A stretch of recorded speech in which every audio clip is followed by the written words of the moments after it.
Hello, we are on our way to the surgeon right now that I'm having my top surgery with. It is Monday what is it? Is it like the 21st? 14th.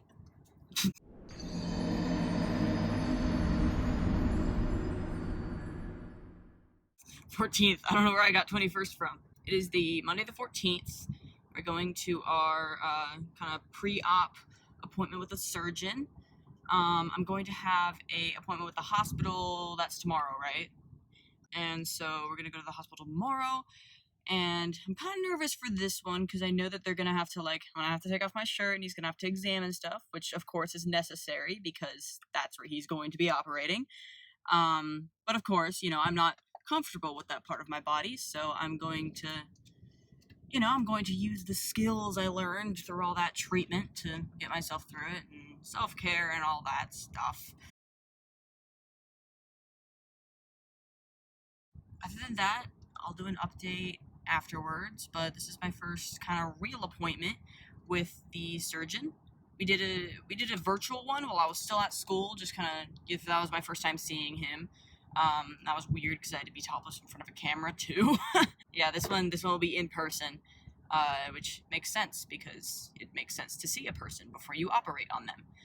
So yeah, I'll do an update afterwards. So we are driving back home from it wasn't a consultation, it was the examination pre-op type thing at the surgeon's office. Tomorrow morning, we'll have to wake up really early to go to the hospital at 8 a.m. And so there, they'll do just kind of an examination. Sun is in my eyes. And all that. And then I'll go in on Friday. My surgery is at 12:30. And so I'll have to go in at 10:30, and the surgery will take about 3 hours. And then I'll be home that night. They gave us a bunch of medications that I'm gonna have to take, which I haven't actually seen in many videos that I've seen about top surgery and stuff. There's this one medication that I was technically supposed to be taking yesterday as well, but I have my appointment today. They said it prevents bleeding or something like that. And so I guess for the surgery, they don't want me to bleed out on the table, so that's smart. So we are gonna go and put that prescription in at CVS now. And then I'm gonna be taking an anti-anxiety med right the day before. And then they said I just have to break the pill in half and take one half in the morning and one half at night. And then a bunch of painkillers afterwards as well. My surgeon is going to be doing I'm not gonna have drains. He's doing this quilting technique, how he put it, so that I don't have to have drains. I'm gonna be having a bunch of gauze on my chest, but I don't actually have to have the bandages that go all the way around or a medical binder, which is very nice because I've heard that those medical binders are god awful and super tight, and I don't want that, and that's very nice that I don't have to have that.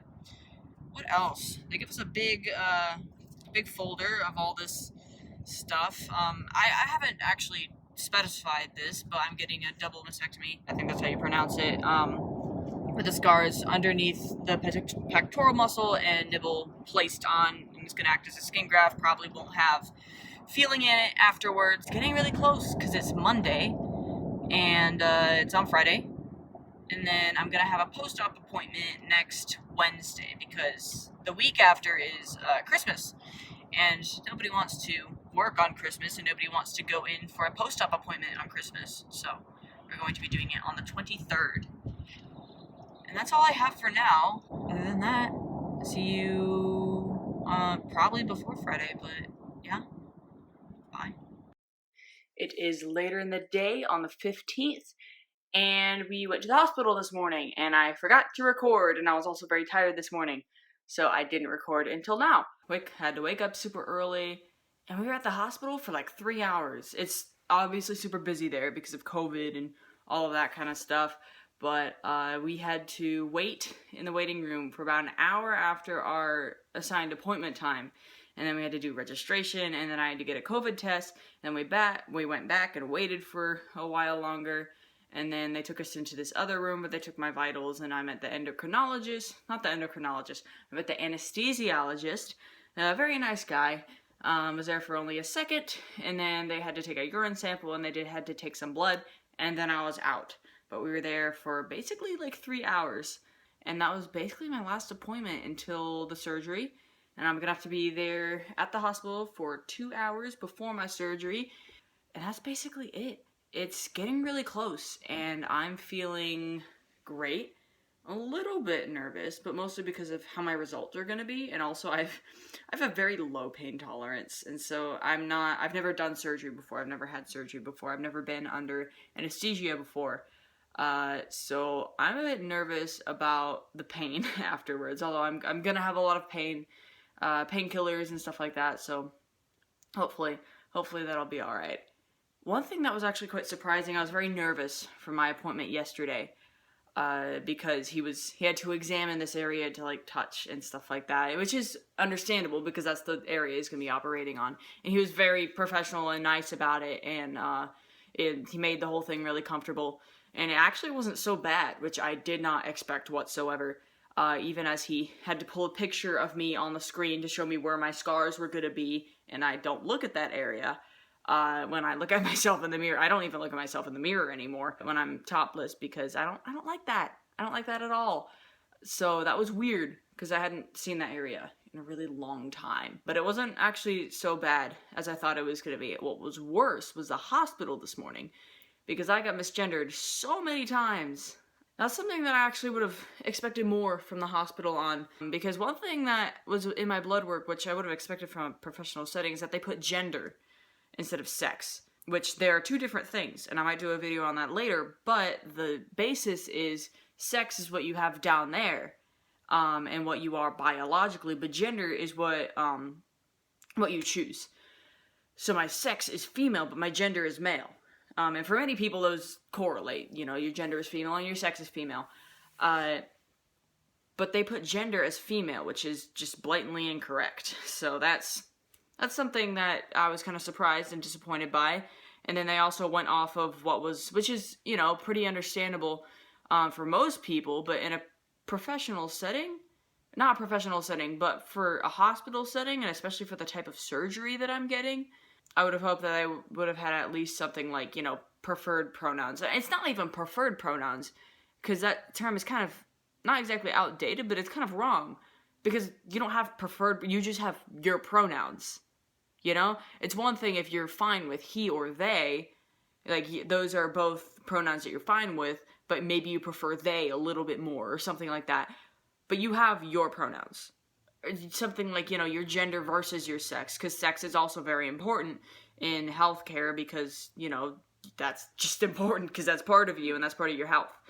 So that's understandable, but I would have hoped that they would have had some sort of genders or something, and so I got misgendered a lot, and my parents and I are going to, mainly my parents, because they're my parents, we're going to be changing my gender and my name, in the coming year, in 2021, because, in the state that I live in, which I think is true for a lot of states, you have to have gender-affirming surgery before you can actually legally change your gender. So I'm technically going to be having that surgery, because it doesn't exactly imply what that surgery is, so it can be any surgery. It could be bottom surgery or top surgery or whatever, and I'm having top surgery, so we're going to be able to change my gender after that. So thankfully that won't be an issue for much longer, but it was a lot harder at the hospital than it was at the surgeon's office, just because of that, and even people who, you know, didn't even really look at the paperwork, you know, they said, oh, you ladies can sit over there, because I was with my mom. So that wasn't great. I didn't enjoy that, especially wearing that red band, not the red band, the wristband with the F on it for female. Yay. That was not fun. Didn't enjoy that at all. You know, it's all necessary, of course, for the surgery, but I wish that they would have been a little bit more, just considerate, and not exactly considerate, but more aware of that, because I live in an area where it's pretty accepting of transgender individuals, and so I would have thought that, you know, especially that hospital would have been a little bit more aware of that, but, you know, in due time, of course. Yeah, next time you see me I actually have a video lined up for tomorrow, so that'll be fun, but next trans-related things is going to be a top surgery vlog, which is great. So I'll see you then. Bye.